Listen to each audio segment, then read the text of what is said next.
Hello friends, this is Jack and welcome back to the channel.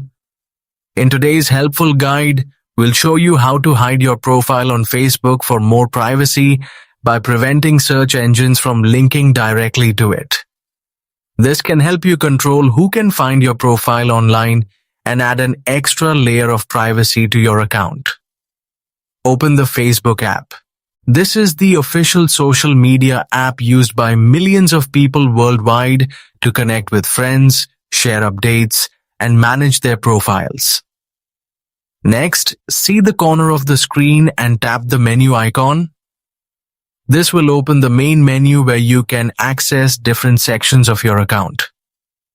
Scroll down through the menu until you see the Settings and Privacy option. Tap on it. Then select Settings to open the main settings page for your account. Now scroll and see the How People Find and Contact You option. Tap on this option to open more privacy controls related to your profile visibility. Once in the menu, continue scrolling until you see the setting called Do you want search engines outside of Facebook to link to your profile? Tap on it and turn off the toggle.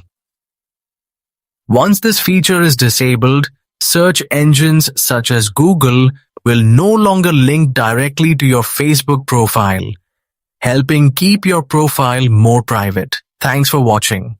If you enjoyed this guide, don't forget to like the video, share it with friends, and subscribe for more easy tech tutorials and Android tips.